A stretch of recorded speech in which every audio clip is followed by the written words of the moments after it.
Hey folks, how you all doing? So today I thought I'd do another video where I show a vinyl collection by a particular artist that Lynn and I have. This time I'm going to show country singer Gene Pitney, who had an astronomical string of hits, especially in the US and Australia, and to a lesser degree UK, throughout the 1960s and 1970s. After that, his career sort of faltered. He was releasing a lot of compilation albums, a couple of studio albums after the 1970s. He did have a huge #1 hit in England and across Europe in 1989 when he re-recorded Something's Got a Hold of My Heart, which was a duet with ex-Soft Cell singer Mark Almond. It was a top 20 hit here in Australia as well, but never charted in the US. So if you're from the US and you haven't heard his duet with Soft Cell's Mark Almond, go and do yourself a favour, go and listen to it. Until then, we'll go through these. There's about 20 albums here. Probably 10 or 11 of these are studio albums that go back from between 1962, 61 right through till about 1972. There's compilations here as well. Some of these compilations I can't even find on Wikipedia, which means they might only be regional releases, like here in Australia, for example. But anyway, here goes. If you watch this and you don't recognise any of these albums, but you're a huge fan, just let me know, and then we can sort of say, oh, that must have been an Australian only release or a UK only release or something like that. So anyway, here goes. This one goes back to the early 60s. Only Love Can Break Your Heart. I was surprised when Lynne and I got together that we went through artists that we love. Gene Pitney's name come up, as did Neil Sedaka, Leo Sayer, etc. And she actually has, most of these albums are actually hers, to be honest with you. I think 3 or 4 are mine, the rest are hers. I do own compact discs of his as well, but yeah, she owns quite a decent collection of Neil Sedaka. There you go. And Gene Pitney.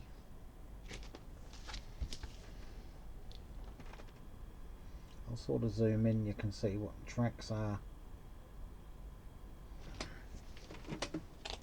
So yeah, he did also write a lot of hits for other people as well. He was a songwriter as well as a singer-songwriter in his own right. Can't remember when he died. It might have been the early 2000s or late 1990s. I can't remember now. But he just finished the show, got off stage, I think went back to his hotel room and had a massive heart attack. I think that's how the story goes. Hurts to Be in Love. We have 2 of these. I have one, Lynn has one. We keep them both in the same cover, but they're both the same.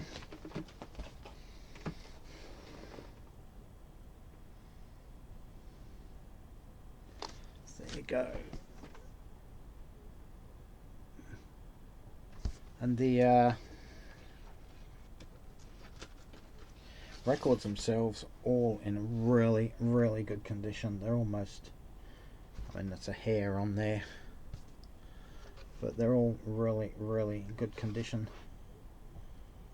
Considering the age of some of these, you know, as I said, they date right back to the early to mid 1960s through to the early 1970s. So that means, you know, they're over 50, sometimes nearly 60 years old, or sometimes over 60 years old.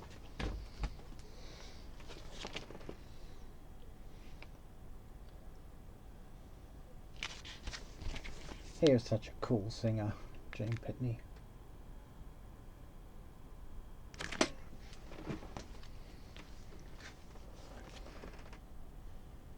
Yeah, we have 2 of these ones as well. I think these ones are songs he I don't remember. Forget what I said.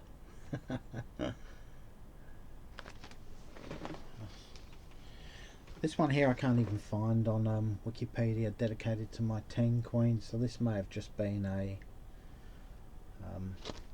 Australia only release, maybe.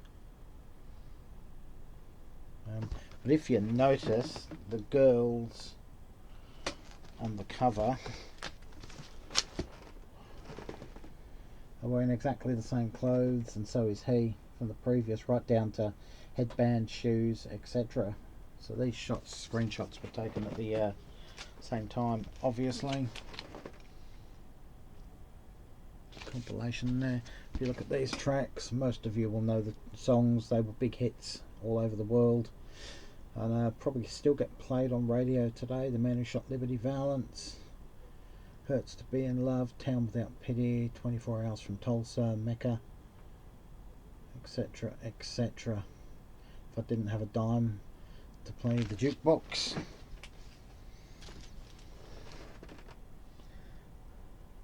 one's a compilation. It's a double vinyl.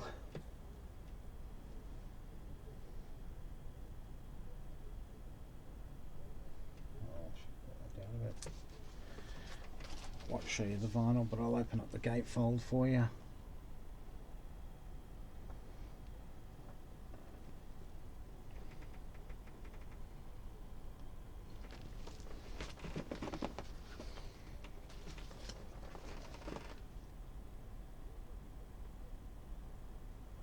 Now, on some copies of this album, Superstar is written in one word, Superstar, and in other copies that I've seen, it's written two words, Superstar. Both track listings are exactly the same, but yeah, I guess some might be Australian releases and some might be other regions releases.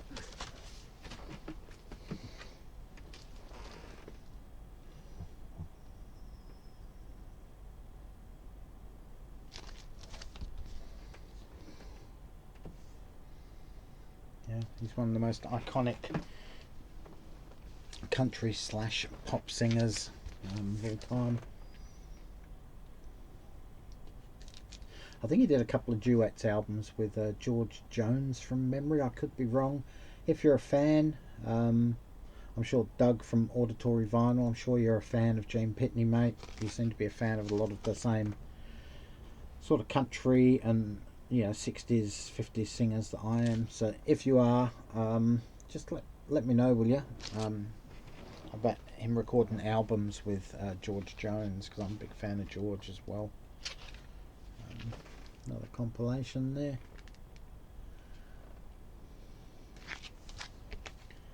So Gene Pitney married his high school sweetheart. They had 3 boys together in the 1970s, maybe 1980ish. They left the US and moved to Wales, of all places. So he did a hell of a lot of touring in the UK and Europe, because he didn't want to spend time away from his family during that period. And finally, the last one, we have this one, Best of Gene Pitney. I'll show you this vinyl as well. I've only taken 1 or 2 out. He's got about 5 or 6 different record companies here, labels from all these, which is really weird. He seems to have gone between record labels quite a lot. As I said, there's another one. There's a few fingerprints on there, but this one plays really well still.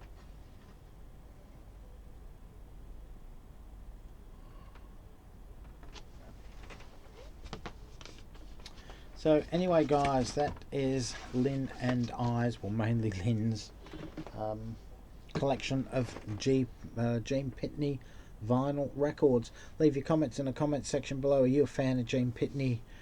Obviously you are, because you wouldn't sit there and watch a video like this if you weren't a fan or curious anyway. So anyway, guys, thanks for watching. Leave your comments below as suggested. Hit that subscribe button down there. I haven't said that for a long on this channel at all. I think I said it on my old channel. Hit that subscribe button. Give me the thumbs up if you like it. Obviously leave your comments, and stay safe, take care. All for now. Catch you around, and bye folks.